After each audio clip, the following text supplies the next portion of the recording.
Salut à toutes et à tous, c'est Rubik's Cube, on se retrouve pour une nouvelle vidéo. Alors cette vidéo c'est tout simplement une analyse et la reconstruction d'un temps que j'ai fait sur le Rubik's Cube 3x3. C'est pas mon meilleur temps, mais c'est un temps qui est au niveau sub 10 et c'est ce que je suis en train de travailler en ce moment, passer sub 10 au 3x3. Donc je sais que sur ma chaîne j'ai déjà posté beaucoup de vidéos sur le niveau débutant, donc si jamais il y a des débutants qui tombent sur cette vidéo et qui sont pas à l'aise, puisque là j'utilise actuellement une méthode rapide qui est la méthode CFOP ou Friedrich, ne vous étonnez pas. Et inversement, pour les personnes qui ont un niveau avancé qui me suivent, je fais aussi des vidéos au niveau débutant parce que tous les jours il y a des personnes qui s'intéressent au Rubik's Cube et qui débutent. Donc voilà. Donc ce temps, j'ai pu le faire sur le GAN 356R avec un mélange qui était pas forcément facile. Et j'ai pu le filmer, donc vous avez la réaction en direct. Donc voilà, le mélange c'est celui-ci, j'avais pas du tout un bon cas, donc évidemment j'ai commencé par la face blanche. Ce que j'ai fait en fait c'est que j'ai placé en fait toutes les arêtes blanches après la verte. C'est-à-dire qu'en gros la verte je l'ai gardée, j'ai positionné la rouge après, la bleue après et j'ai remis la orange. Donc la orange je m'en suis pas occupé. Donc ce que j'ai fait c'est que déjà, voilà, toutes mes arêtes sont là. J'ai tout simplement, voilà, décalé, fait un mouvement D, j'ai descendu le rouge, avec le mouvement D j'ai descendu le bleu. Et là, mon orange est ici, donc j'ai refait un mouvement D, je descends et je reviens. Donc tout de suite, ce que j'ai vu après, c'est qu'il y avait une paire qui se formait en fait à ce moment-là. Donc j'ai sorti et je suis venu insérer. Alors là, ce que vous allez voir, c'est que j'ai fait beaucoup de rotations. Ça aurait pu me faire gagner du temps, peut-être, je sais pas. Mais en tout cas, j'ai fait beaucoup de mouvements. C'est-à-dire qu'en gros, j'ai fait U3 en fait. Au final, j'ai fait comme ça.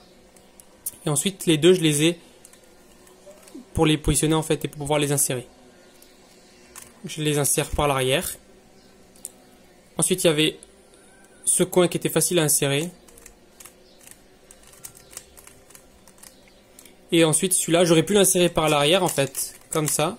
Mais au final, j'ai fait une rotation et je l'ai inséré comme ça. Voilà. Et ensuite, j'ai eu une chance énorme parce que je fais la méthode CFOP. Donc, en gros, croix, F2L, face jaune et PLL. Donc je connaissais simplement cette OLL et en fait ça m'a fait une PLL skip. Voilà. Donc comment est-ce qu'avec le recul j'aurais pu améliorer cette résolution? Je pense que j'aurais fait la croix de la même façon. Comme ça. J'aurais évidemment sorti cette paire et l'aurais inséré.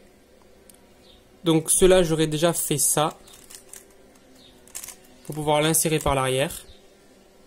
Celle-là, je pouvais la résoudre ensuite. Et ensuite, cela très facile. Et ensuite, j'avais le même OLL. Et là, il me fait pas un skip. Et j'ai plus qu'à faire une PLL. Voilà. Donc, on va voir si j'arrive maintenant, en refaisant le solve, si j'arrive à atteindre un score qui est similaire à celui que j'avais avant.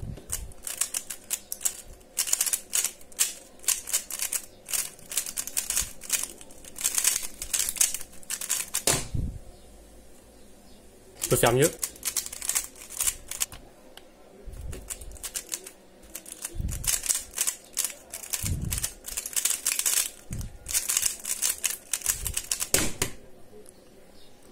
Donc voilà, donc évidemment, là je viens de battre mon record indirectement puisque j'ai fait un 8 secondes, mais c'est pas du tout un temps qui est officiel, hein, puisque là c'est une reproduction.